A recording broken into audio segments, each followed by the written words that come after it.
Assalamualaikum warahmatullahi wabarakatuh. Berjumpa lagi di channel saya, timnya itu Ganjil. Pada kesempatan kali ini kita akan membahas latihan soal penilaian akhir tahun kimia kelas 10. Jika file ini bermanfaat, video ini bermanfaat, silakan di-share sebanyak-banyaknya. Dan jangan lupa untuk subscribe, like, comment di channel ini. Jika ada pertanyaan, silakan tulis di komentar. Terus kita bahas di video selanjutnya. Baik, untuk latihan soal PAT ini sudah kami siapkan ada 30 nomor, ada 25 pilihan ganda dan 5 esai. Kemungkinan besar akan kami split menjadi 3 video. Langsung saja, biar tidak terlalu lama, kita masuk di yang pertama dulu. Untuk yang pertama adalah berhubungan dengan ikatan kimia ya. Ini masih dibentuk dan polaritas molekul. Ada soal semacam ini. Diberikan 5 gambar bentuk molekul, kemudian ada pertanyaan apabila unsur nitrogen nomornya 7 dan berikatan dengan unsur hidrogen nomornya 1, kemudian menggunakan oktet, bentuk molekul manakah yang benar? Untuk menjawab soal ini sebenarnya sangat mudah. Yang pertama kita tuliskan dulu konfigurasi elektronnya ya. Ada unsur nitrogen nomornya 7. Kalau kita konfigurasi 1s2, 2s2, 2p3. Dan dia memiliki valensi sebanyak 5. Kemudian ada hidrogen, nomor atomnya 1, konfigurasinya adalah 1s1. Jika dia berikatan, artinya N ada di tengah, karena dia memerlukan atom lebih banyak, elektron lebih banyak. Kemudian mengikat hidrogen sebanyak 3, karena dibatasi di soal adalah memenuhi kaidah oktet. Oktet artinya 8. Sehingga kalau kita hitung, ini sudah ada 2, ini 2, ini 2, ini sudah ketemu 8. Dari sini kita dapatkan bilangan koordinasi, yaitu pasangan elektron bebas ditambah dengan pasangan elektron ikatan. Bebasnya ada sepasang yang ada di atas, ikatannya ada 3, 1, 2, 3. Sehingga ketemunya adalah 4. Setelah kita dapat koordinasinya 4, dan ada 1 elektron bebas, berarti gambar yang mungkin adalah ini ada elektron bebas, ini ada ikatan, yang awalnya adalah tetrahedral, kemudian lepas 1. Sehingga membentuk trigonal piramida. Dan gambar yang mungkin adalah yang nomor 5 ini. Sehingga kuncinya adalah yang E, nomor 1. Insyaallah mudah ya, untuk soal nomor 1. Jawabannya yang E. Lanjut untuk nomor 2 sekarang. Nah, untuk nomor 2, kita diminta mendeteksi molekul polar dan yang molekul non-polar, gitu ya. Pertanyaannya adalah,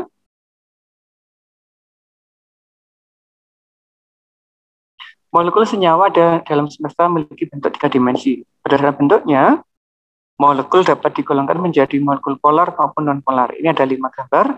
Yang diminta adalah yang bersifat polar. Polar artinya memiliki kutub.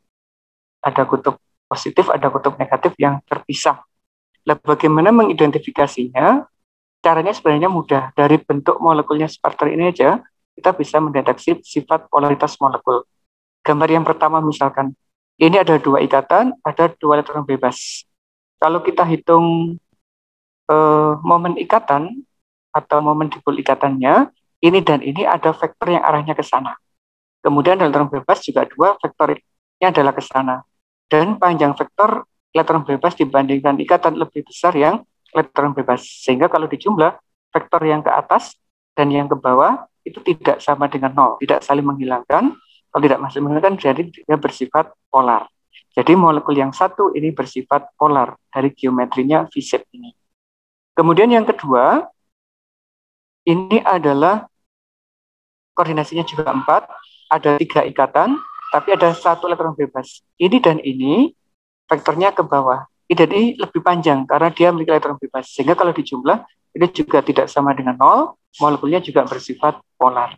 Artinya Gambar 1 dan gambar 2 molekulnya bersifat polar, sehingga jawabannya adalah yang A, 1 dan 2. Untuk gambar 3, ini sifatnya non-polar. Mengapa? Ikatan ini dan ini berlawanan arah, sehingga vektornya saling menghilangkan. Ini dan ini juga sama, elektron bebas ini dan ini juga sama. Karena saling menghilangkan, resultan vektornya sama dengan 0, memodibelnya 0, dia bersifat non-polar. Kalau yang 4 bagaimana? Kalau yang 4, ini dan ini saling menghilangkan, ini dan ini tidak bisa dihilangkan dengan ini, berarti dia bersifat polar. Kalau yang gambar kelima, ini dan ini menghilangkan, ini dan ini vektornya ke sana ya, berlawanan dengan yang ini, dia juga saling menghilangkan, sehingga bersifat non-polar. Artinya dari soal ini, yang polar adalah gambar 1, 2, dan 4. Soal mudah ya, untuk dipahami bagian yang nomor 2 ini. Kita lanjut yang nomor 3 sekarang. Nah, nomor 3 ini berhubungan dengan gaya antar molekul. Gaya antar molekul ada banyak, ada gaya London, ada gaya ion dipol, ada gaya dipol-dipol, ada juga yang gaya dipol-dipol induksi, dan yang terakhir adalah ikatan hidrogen.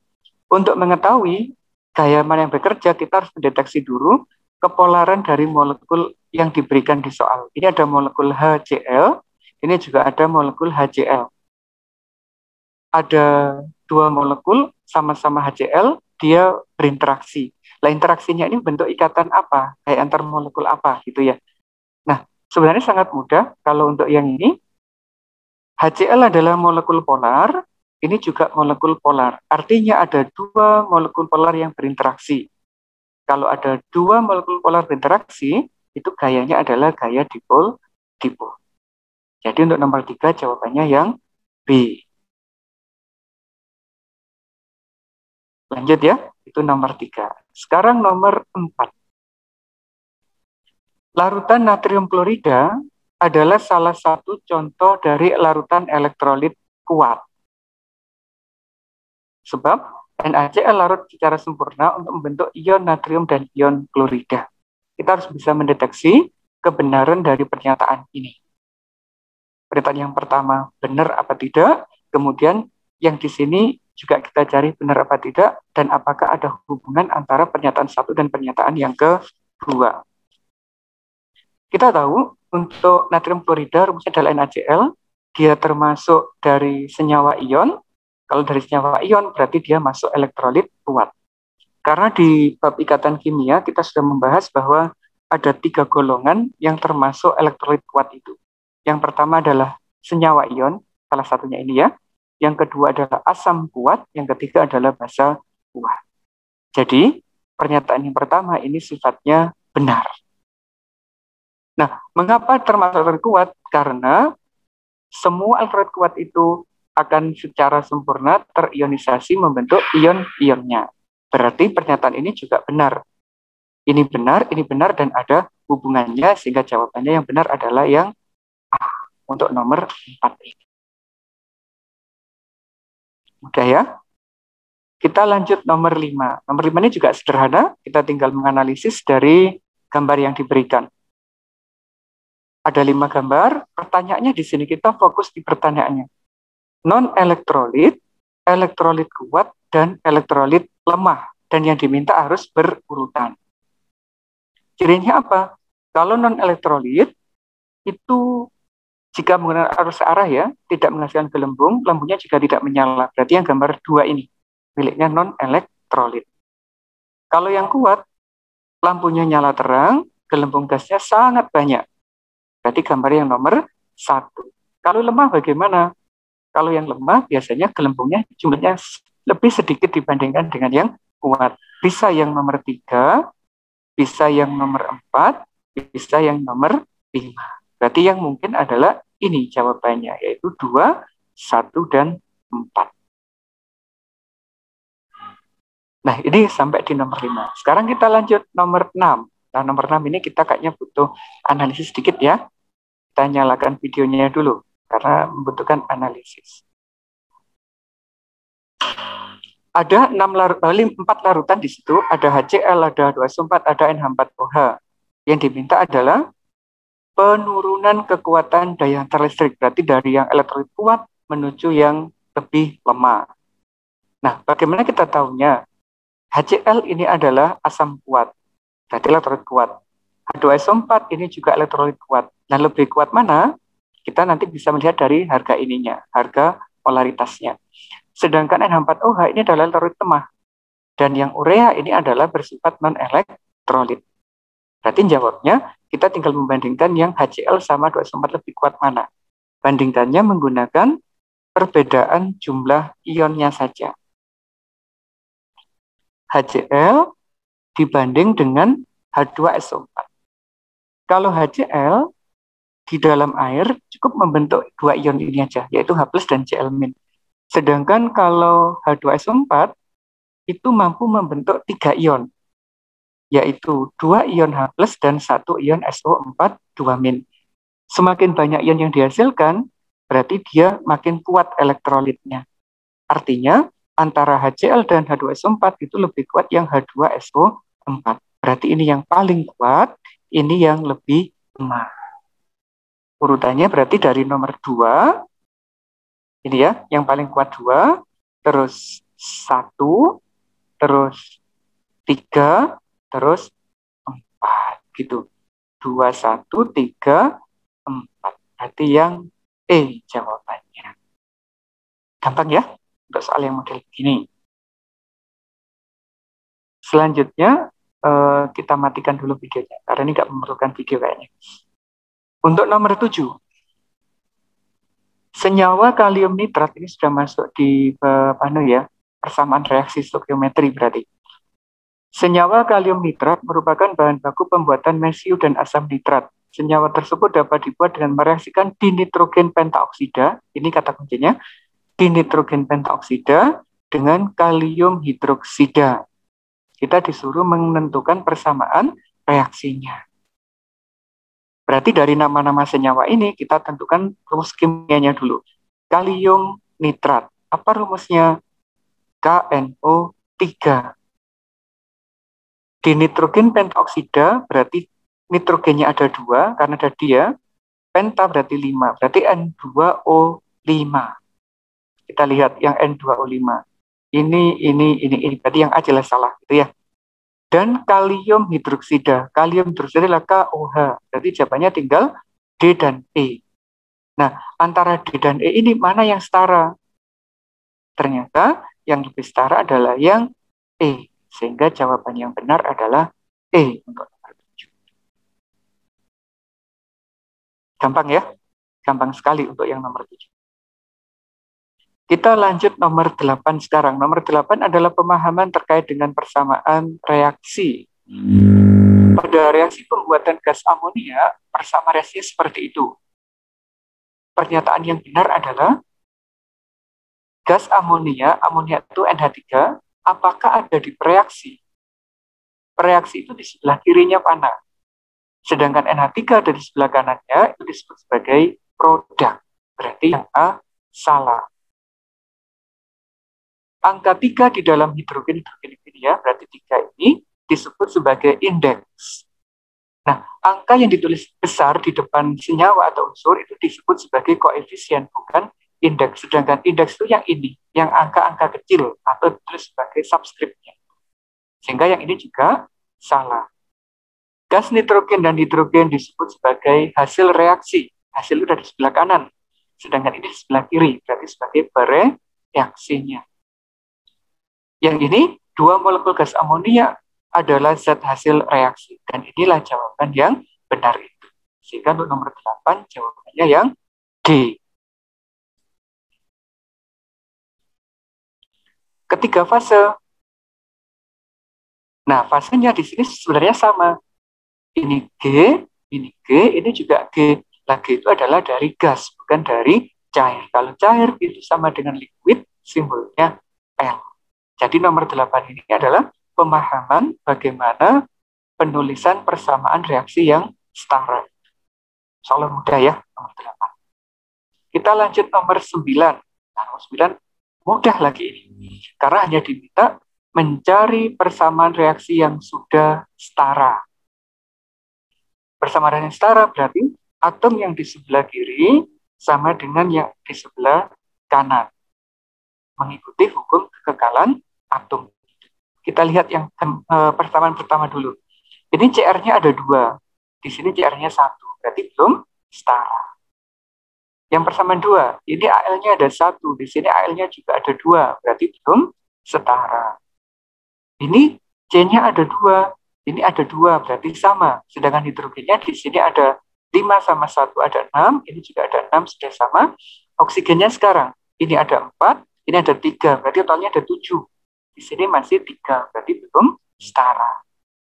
Kalau yang ini, Mg-nya 1, ini Mg-nya juga 1, terus OH-nya, O-nya ada 2, di sini juga ada 2, H-nya ada 2, ditambah 2 berarti 4, ini ada 4, Cl-nya ada 2, di sini ada 2, berarti sudah setara.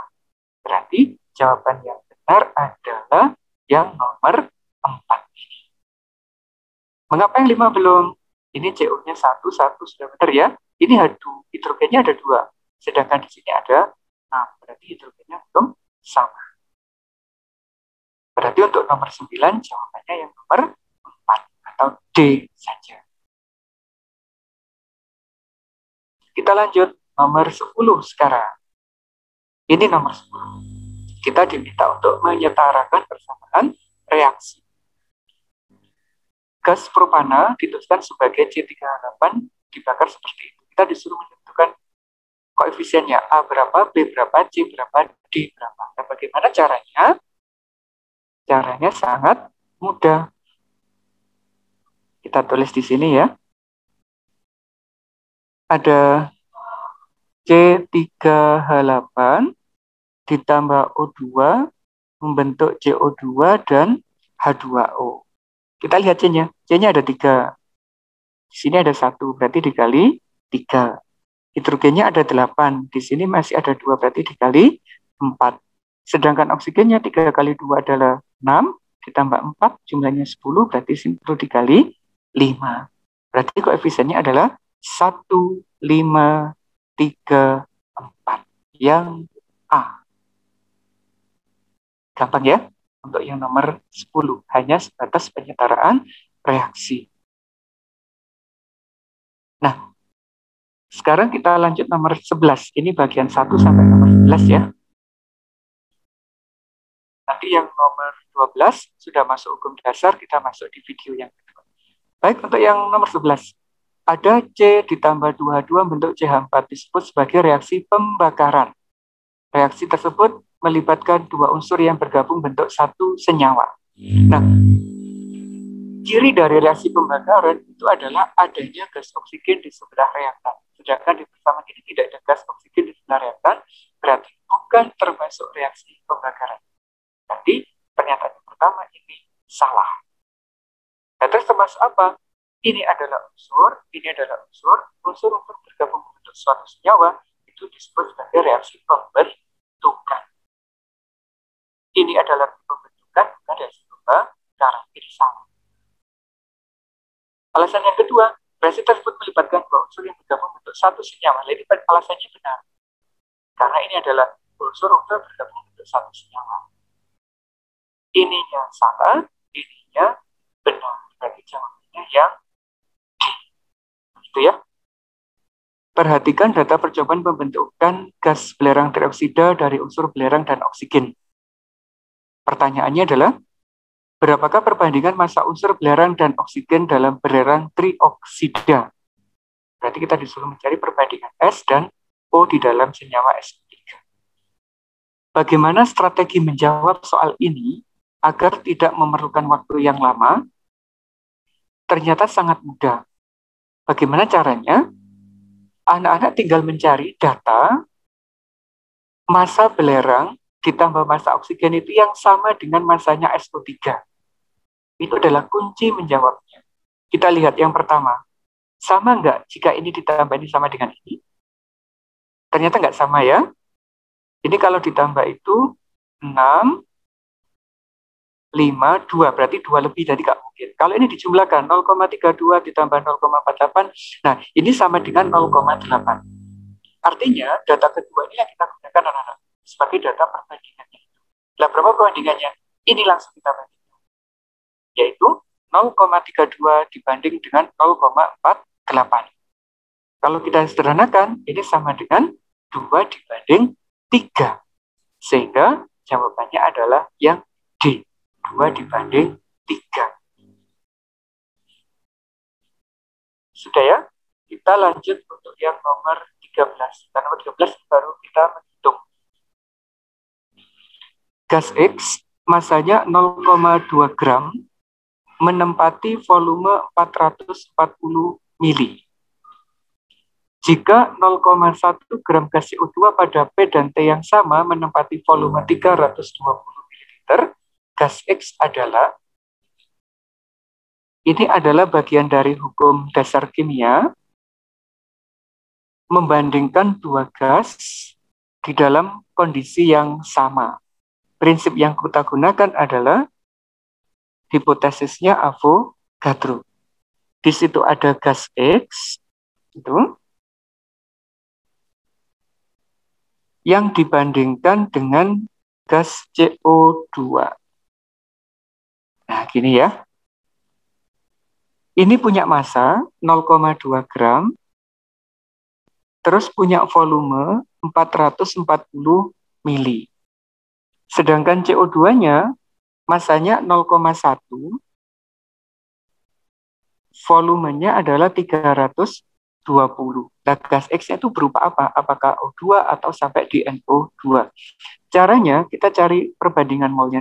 Berarti N1 dibagi V1 sama dengan N2 dibagi V2.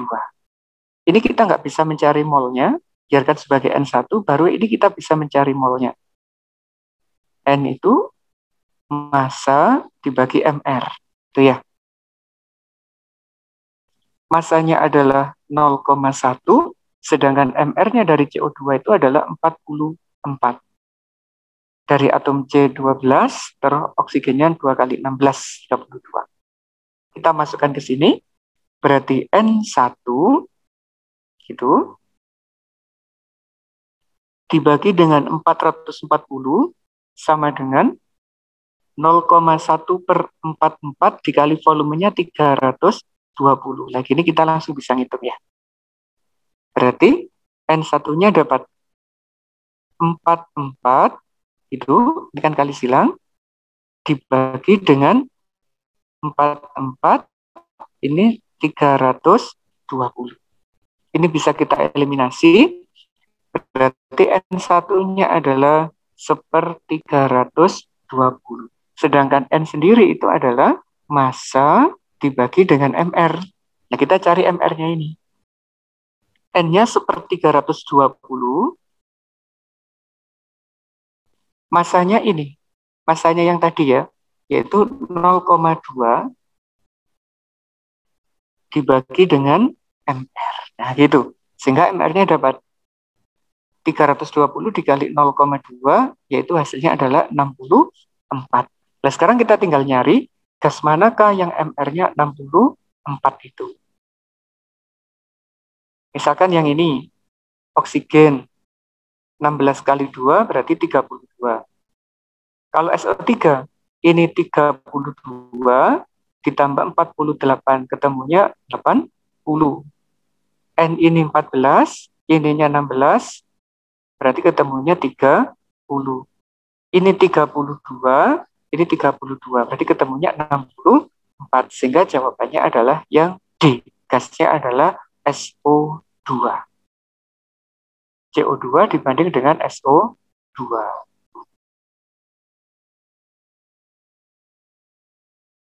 Gampang.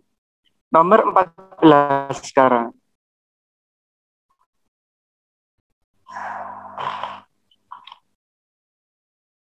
Bentar, saya siapkan kertasnya dulu ya.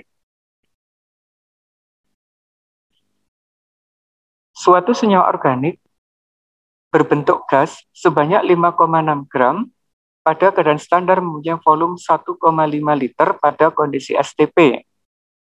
Jika senyawa tersebut memiliki 86% karbon dan 14% hidrogen, maka rumus molekul senyawa tersebut adalah, ini juga bagian dari hukum dasar kimia. Ini ya, masanya sekian, terus volumenya sekian. Berarti kita bisa mencari apa? Bisa mencari MR-nya. Kalau kita bisa mencari MR-nya, otomatis ini sudah ketemu jawabannya. Kita cari molnya dulu ya. Mol dari volume ini. Karena kondisinya adalah STP. Sebentar, saya siapkan kertasnya dulu.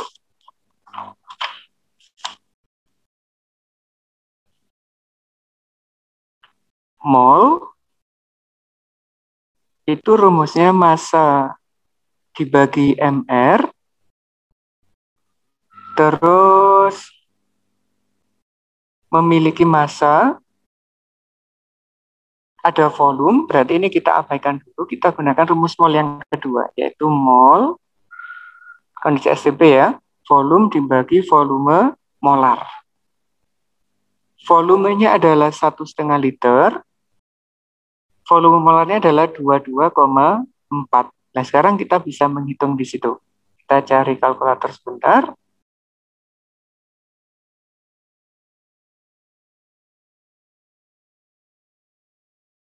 Kita tarik sini ya.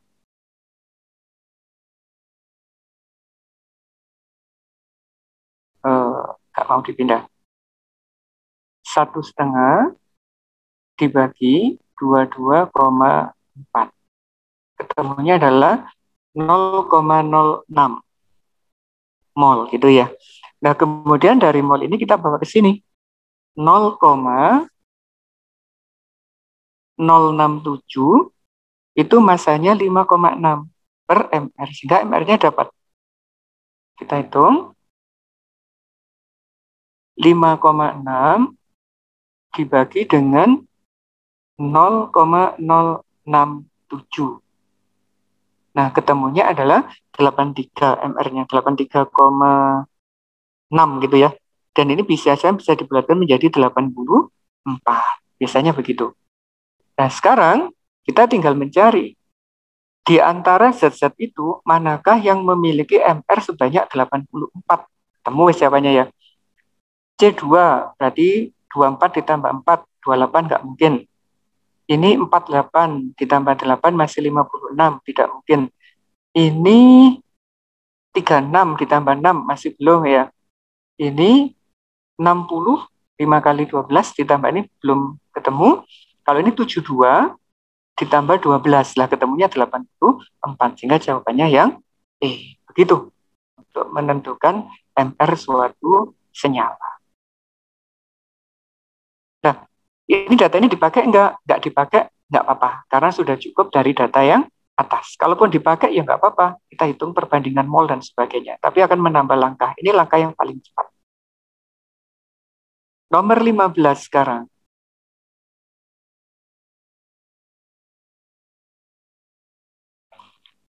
Ada beberapa senyawa, itu ada 5 ya, 5 senyawa.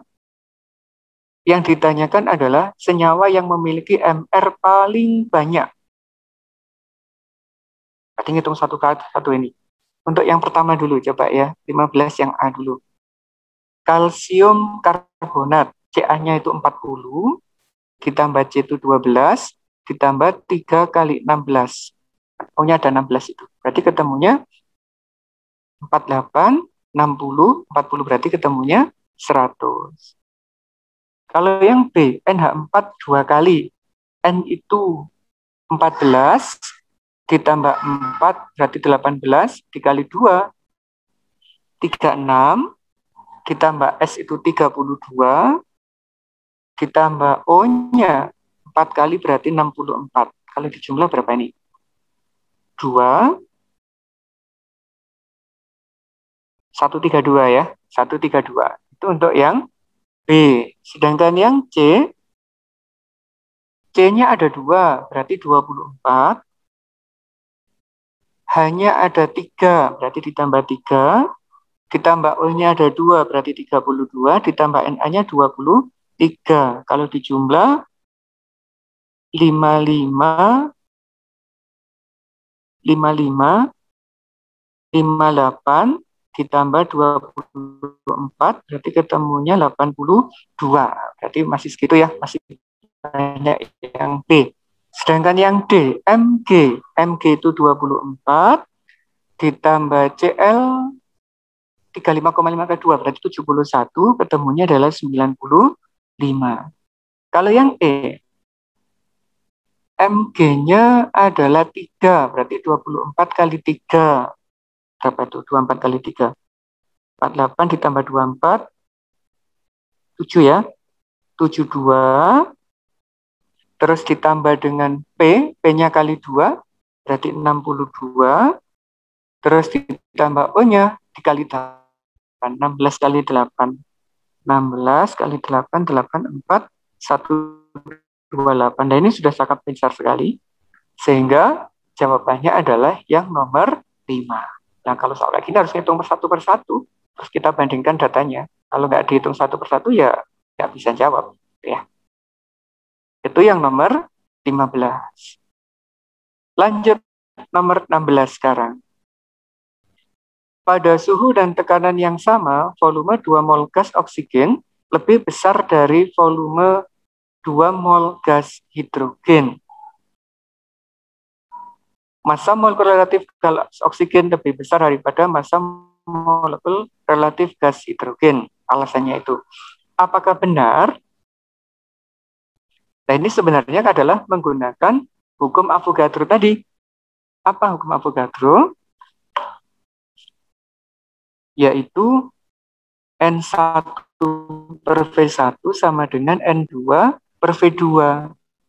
Jika ini molnya sama, dalam kondisi yang sama, volume gas juga akan sama.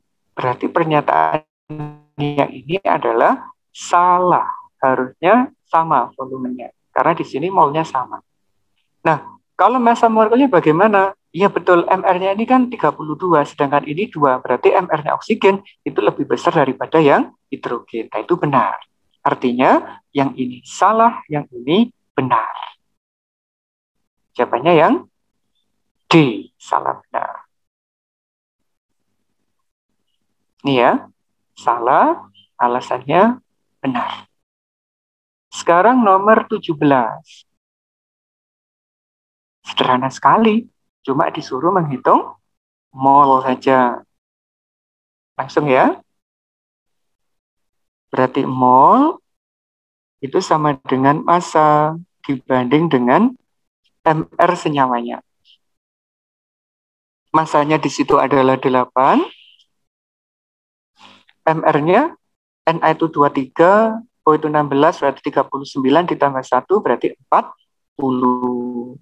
8 per 40 1/5 atau 0,2. Berarti jawabannya yang B, 0,2. Lanjut, ini yang nomor 17. Sekarang kita lanjut yang nomor 18.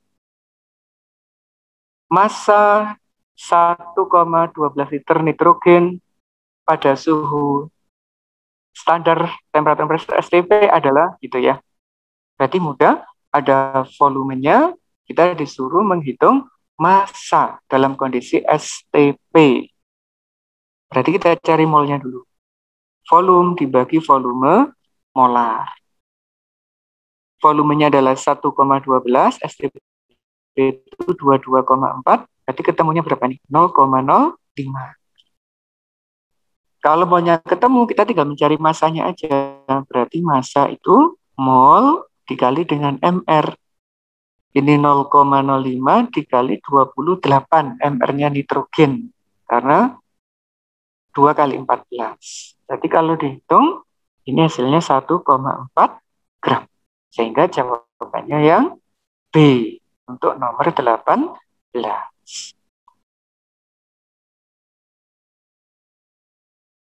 Lanjut, nomor 19 sekarang. Nah, ini baru melibatkan persamaan reaksi. Ini 19 ya. Aluminium mampu bereaksi dengan KOH pekat, konsentrat itu pekat, berdasarkan reaksi ini. Nah, pertanyaannya adalah, Jika 2,7 gram aluminium direaksikan, berapakah volume hidrogen?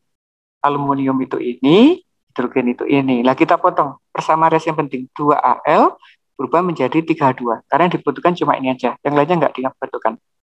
Terus kita cari molnya. Molnya adalah massa 2,7 itu ya. AR-nya 27, berarti ketemunya 0,1 mol. Kalau ini koefisiennya 2, molnya 0,1, berarti kalau 3 itu molnya adalah 0,15. Nah, ini molnya 0,15. Molnya dapat, kita tinggal mencari volumenya.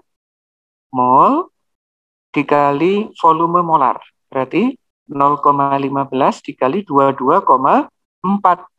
Nah, ketemunya berapa itu? 3,36 liter. Jadi hasilnya yang C.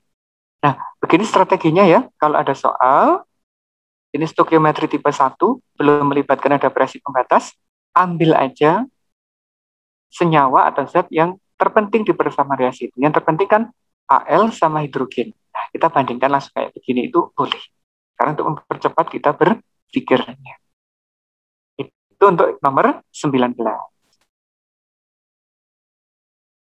Gampang kok insya Allah ya. Molnya aluminium ketemu, mol hidrogennya ketemu, kita bisa mencari volumenya. Nah, sekarang nomor 20. Sebanyak 2,7 gram aluminium direaksikan dengan asam sulfat dengan persamaan reaksi tersebut. Nah, ini identik juga soalnya. Aluminium juga, kalau nggak salah malah sama persis ya soalnya ya. Ini 2,7, nah ini sama persis. Jadi tidak usah kita hitung lah. Karena datanya sama persis. Jadi jawabannya adalah 3,36 liter. Itu ya. Nah, gitu.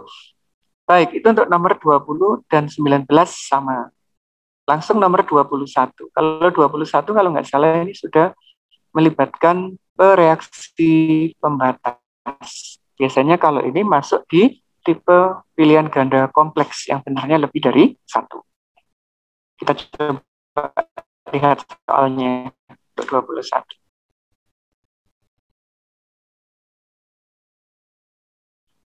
Jika 32 gram belerang direaksikan dengan 16 gram oksigen, menurut persamaan reaksinya itu ya, S, mana kameranya? S ditambah O2 bisa membentuk SO2, manakah yang benar? Pembatasnya siapa? Ini yang paling penting ya, kita cari molnya masing-masing. Molnya S dan molnya O2. Molnya S, masanya 32, AR-nya 32, berarti ketemunya 1 mol. Oksigennya masanya 16, MR-nya 32. Karena O-nya ada 2. Ini ketemunya adalah 0,5 mol. Berarti di sini 1 mol, di sini 0,5 mol. Kondisi apa ini? Mula-mula. Berapa yang bereaksi, berapa yang sisa, kita tentukan menggunakan perbandingan koefisiennya. Mana yang dihabiskan dulu? Nah, itu prinsipnya. Agar lebih mudah, kita habiskan yang depan. Depan saya habiskan 1 mol. Ini koefisiennya 1. Kalau ini 1, berarti yang diperlukan juga 1. Nah, terjadi nggak reaksinya? Kalau kita kurangi ini 0, tapi ini kalau dikurangi negatif. Tidak boleh ada data yang negatif. Berarti kita tidak bisa menghabiskan yang depan. Ini kita coret. Terus kita habiskan yang belakang. Berapa? 0,5. Ini koefisiennya 1, ini 1 berarti juga 0,5. Nah, prinsipnya gitu. Kalau kita tidak bisa menghabiskan yang depan, berarti yang belakang bisa kita habiskan. Ini juga 0,5. Ini sisa, ini habis. Ini sisanya 0,5. Ini terbentuk 0,5. Nah, yang habis ini disebut sebagai pembatas. Sedangkan yang ini disebut sebagai bereaksi sisa. Berarti oksigen adalah pembatas. Berarti benar ya. Kalau ini benar, data 3 mesti benar, nggak usah dicek. Mesti benar. 1 dan 3 mesti benar. Kalau 1 benar, 3 mesti benar. 4 jelas salah ini, karena belerang pembatasnya ini salah. Bagaimana yang 2? Massa SO2 yang dihasilkan adalah 64 gram. Nah, kita cari, ini molnya sekian. Jadi kita bisa mencari massanya. Pakai mol dikali MR. Molnya 0,5, MR-nya S itu 32, O 32 juga, berarti 64 ya. Ketemunya adalah 32 gram, bukan 64 gram. Sehingga jawaban yang benar hanyalah 1 dan 3 saja.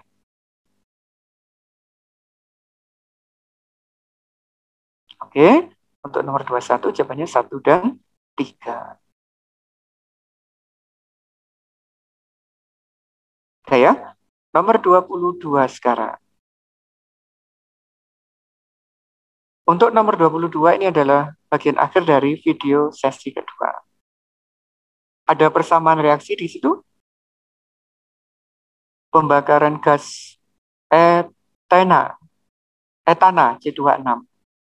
Berdasarkan persamaan di atas, pernyataan yang benar adalah gas etana disebut sebagai pereaksi atau reaktan. Benar ya? Karena di sebelah kiri, berarti dia sebagai reaktan. 1 benar. Persamaan reaksi di atas termasuk persamaan reaksi pembakaran. Ada oksigen di sebelah kiri, ini cirinya ya, berarti benar. Berarti 1, 2, 3 benar. Bagaimana yang 4? Jika direaksikan dengan 2 mol, nah kalau ini harus dibuat persamaan reaksinya dulu. Agar tahu. C2H6 ditambah O2 itu bisa membentuk CO2 dan H2O. Disetarakan. Ini C-nya 2, ini 1, berarti dikali 2. Hidrogennya di sini 6, berarti dikali 3. Nah, sekarang ini 4, ini 3, berarti ada 7. Di sini dikali 7 per 2. Nah, sekarang pertanyaannya, kalau di sini adalah 2 mol, bagaimana dengan H2O-nya? Kita tinggal lihat perbandingan koefisiennya ya. Ini 1 dibanding 3. Kalau koefisien 1 adalah 2 mol, kalau 3 berarti ya tinggal 2 dikali 3, ketemunya adalah 6 mol. Nah, ini juga salah, gitu ya. Ini kan tulis 4, harusnya kan 6.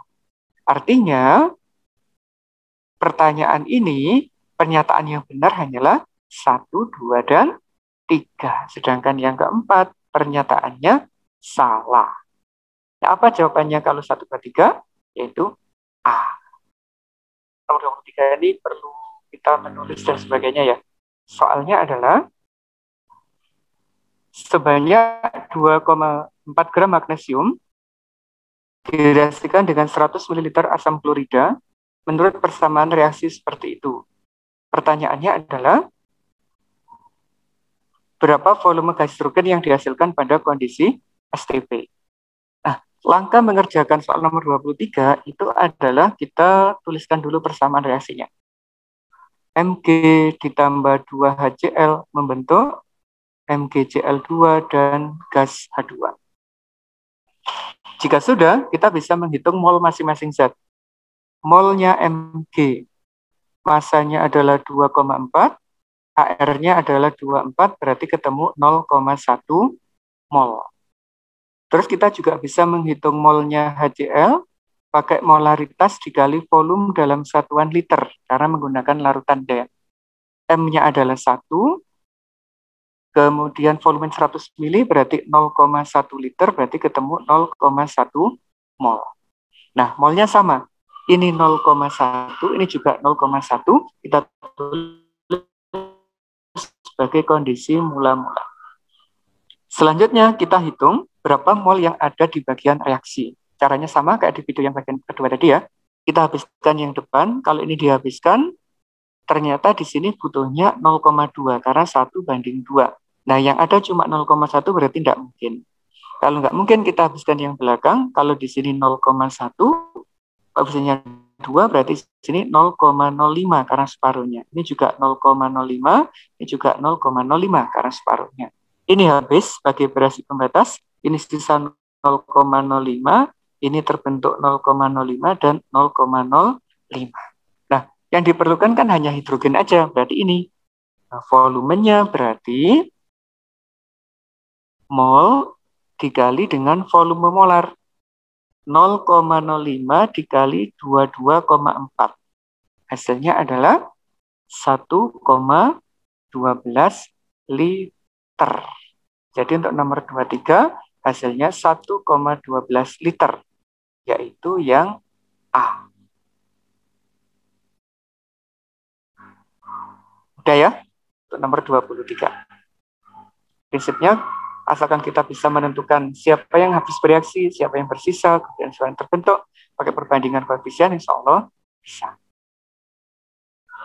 Nah, sekarang kita masuk di nomor 24. 24 nggak butuh video. 24 ini adalah tipe soal pilihan ganda kompleks. Kita diberi data kayak gitu ya, ada grafik. Kemudian kita hanya diminta mencari dua pernyataan yang benar. Pernyataan yang A, titik di DH2O lebih tinggi daripada H2S, benar ya? H2O itu ini, H2S itu di ini. Lebih tinggi karena H2O mampu membentuk ikatan hidrogen. Nah, cirinya kayak yang dipastikan antar molekul. Apabila ada atom H dari satu molekul ketemu ONF dari molekul yang lain, itu bisa membentuk ikatan hidrogen. Salah satunya adalah air. Sedangkan H2S tidak, karena tidak ketemu atom H ketemu ON atau F. Sehingga yang A ini benar. Ini benar. Bagaimana yang kedua? Titik di DSIH4, SIH4 itu ada di sini, lebih tinggi daripada CH4. CH4 itu ada di sini, berarti benar ya. Karena gaya dipol-dipol. Nah, SiH4, CH4 itu molekulnya non-polar. Kalau non-polar berarti tidak memiliki gaya dipol-dipol, tapi hanya sebatas gaya London. Berarti yang B ini salah. Yang C, senyawa memiliki ikatan hidrogen adalah NH3HF2O. Nah, ini jawabannya benar. Berarti jawabannya A dan C. Buktinya apa? Ini. Titik D-nya lebih tinggi daripada yang segolongan dengan dia. Berarti dua jawaban yang benar untuk soal nomor 24 adalah A dan C. Kita lanjut nomor 25 sekarang. Ini juga bagian dari soal pilihan ganda kompleks. Kita kecilkan ya, biar langsung tahu. Seorang siswa ingin mengetahui daya antar listrik larutan, ada percobaan ada larutan A sampai F, kemudian datanya seperti itu. Kita disuruh menentukan setiap pernyataan ini benar atau salah, gitu ya. Yang A datanya begini, yang B begini, F begini. Kita lihat, larutan E merupakan elektrolit lemah. Kita lihat, E itu ini tidak menyala, ada gelembung. Nah, ini adalah ciri dari elektrolit lemah. Berarti yang ini benar. Derajat ionisasi larutan B sama dengan larutan C. B dan C kita lihat. B menyala, ada gelembung, menyala, ada gelembung. Jadi dari elektrolit kuat ini juga kuat. Berarti kalau kuat derajat ionisasinya sama, yaitu 1. Ini 1, ini juga 1. Jadi benar. Yang D sekarang, derajat ionisasi larutan D adalah 1. Ini lampunya tidak menyala, tidak ada gelembung. Berarti ini termasuk elektrolit, bagian non-elektrolit. Yang D ini non-elektrolit. Kalau non-elektrolit, berarti derajat ionisasinya bukan 1, malah sama dengan 0. 0 itu non-elektrolit, kalau 1 itu elektrolit kuat, kalau di antara 0 sampai 1 masuk elektrolit lemah. Bagaimana yang C? Apakah lebih besar dari yang E? Benar ya? Karena yang C ini bersifat elektrolit kuat, sedangkan yang ini bersifat non-elektrolit. Ini benar, ini salah, ini benar. Untuk nomor 25. Nah, itu adalah soal-soal yang pilihan ganda. Sekarang kita masuk di nomor 26, yaitu soal urean atau IC. Kita lihat ya soalnya, kita bicara. 26. Kita aktifkan kameranya. Tentukan geometri Dan polaritas molekul PCl3 jika diketahui nomor atomnya P adalah 15 dan Cl adalah 17. Berarti untuk nomor 26 ini anak-anak, kita harus memulai dari konfigurasi atomnya. 15P dan 17Cl. Ne 3S2 3P 5. Oh, 3, sorry. Yang ini Ne 3S2 3P5, kebalik tadi ya. Karena 15, yang ini 17. Berarti kalau kita gambar, P itu ada di tengah. Memiliki 5 elektron valensi. Kemudian ngikat 3 atom Cl. Nah, kita lengkapi elektronnya.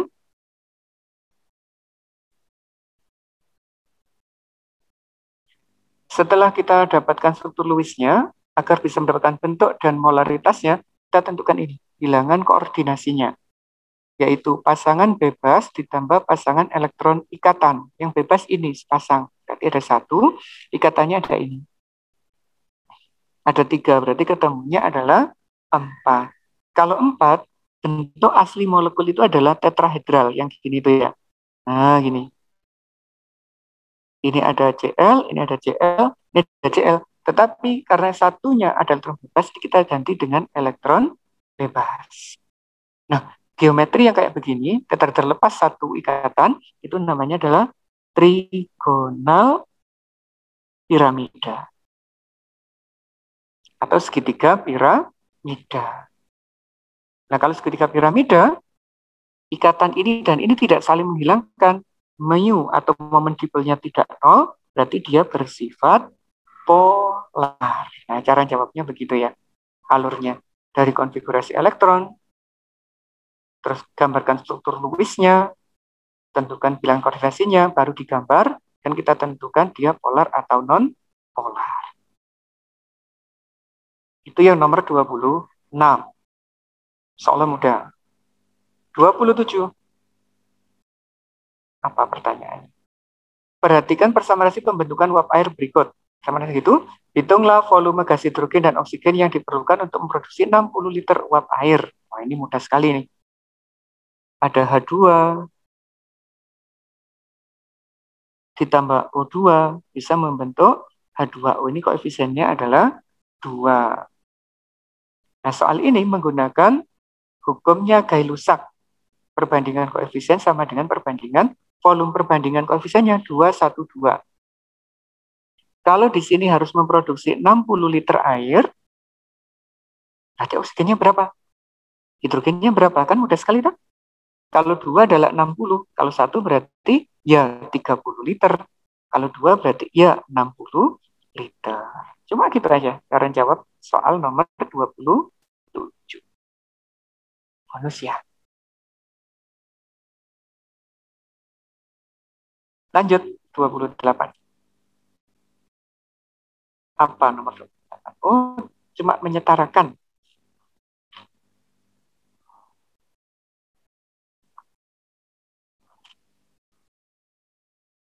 C4, H8, ditambah oksigen membentuk CO2 dan H2O.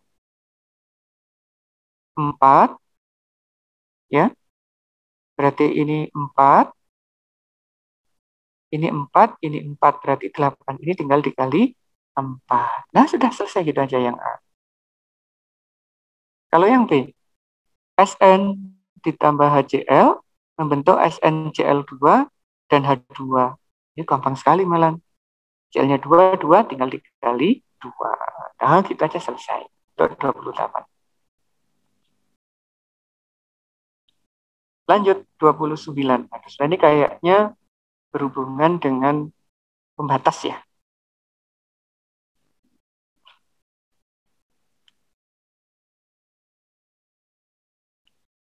Ada Ca dihasilkan dengan HCl, berarti ada Ca ditambah HCl membentuk CaCl2 dan H2. Kalau kita setarakan, ini tinggal dikasih 2 aja selesai. Ya. Terus kita cari molnya. Molnya Ca, masanya 4, MR-nya 40, jadi ketemu 0,1 mol. molnya HCl, pakai M dikali V kayak tadi, dalam satuan liter, berarti 1 dikali 0,1 juga ketemu 0,1 mol. Ini 0,1, ini juga 0,1 mula-mulanya. Nah, begini. Berarti yang bereaksi, kalau ini kita habiskan 0,1, di sini 0,2, ini nggak mungkin, kita habiskan yang berakar.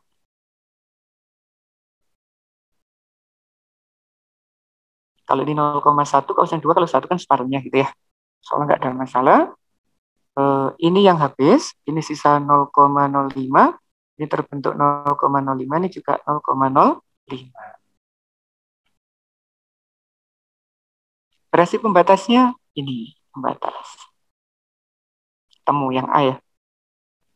Yang B, volume gas hidrogen, oh ini gampang. Jadi volume dalam kondisi SCP 0,05 dikali 22,4.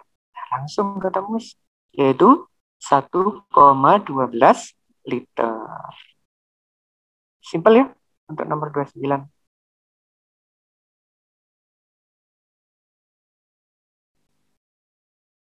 Langsung, nomor 30. Kayaknya nomor 30 ini yang butuh waktu untuk membahas, karena soalnya beda dibandingkan yang lainnya.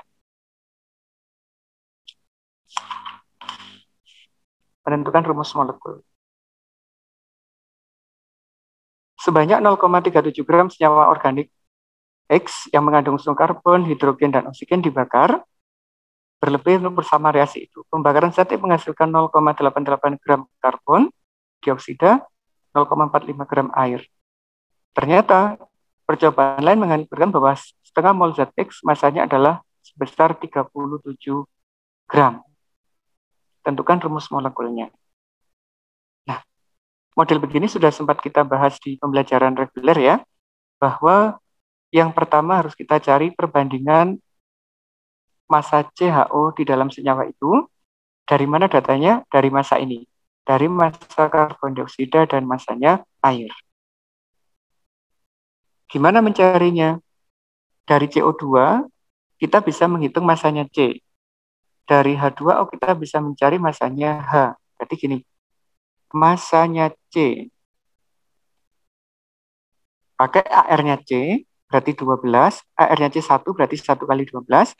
Dibagi MR-nya dia. MR-nya adalah 44. Dikali massanya dia. 0,88. Berapa itu lagi hitung? Nah, itu mbak kalkulator aja biar mudah ya. 12 dikali 0,88 dibagi dengan 44. Ketemunya 0,24 gram. Ini massa karbonnya. Nah, dari massa karbon kita bisa menghitung massanya hidrogen. 1 kali 2 atau 2 kali 1 nulisnya boleh ya. Hidrogennya 2, massanya 1. Dibagi dengan MR-nya adalah 18, H2O itu. Dan massanya adalah 0,45.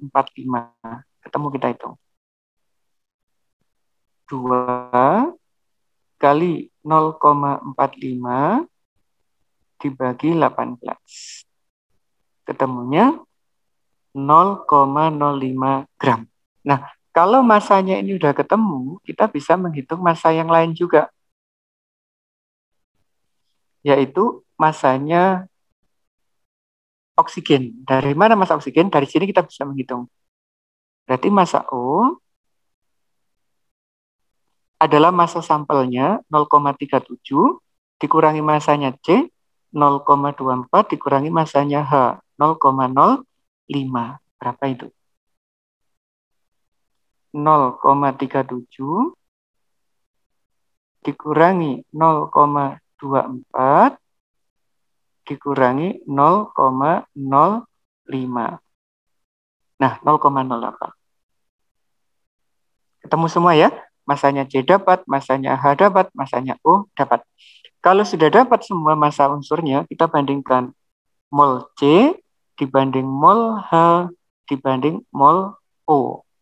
Ini 0,24 per 12, ini 0,05 per 1, ini 0,08 per 16. Ketemunya ini adalah, buat aja biar cepat, 0,24 dibagi 12. 0,02, ini 0,05, yang ini 0,05 kayaknya.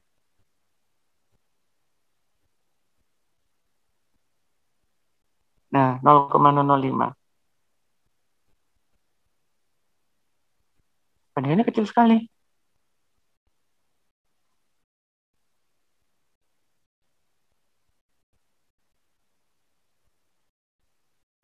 Coba sih kita hitung dulu masanya oksigen ya, bentar ya. 0,37 dikurangi 0,24 dikurangi dengan 0,05.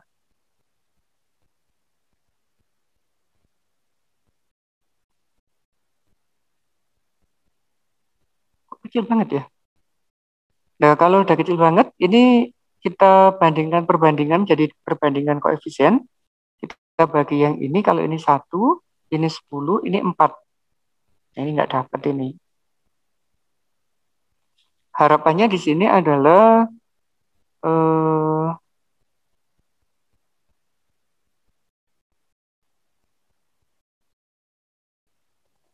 kita cek masanya dulu ya. Kita cek masanya dulu. Kayaknya ada yang salah ini. 0,37 dikurangi 0,24 dikurangi 0,13. Sorry. Tak nolkan dulu ya.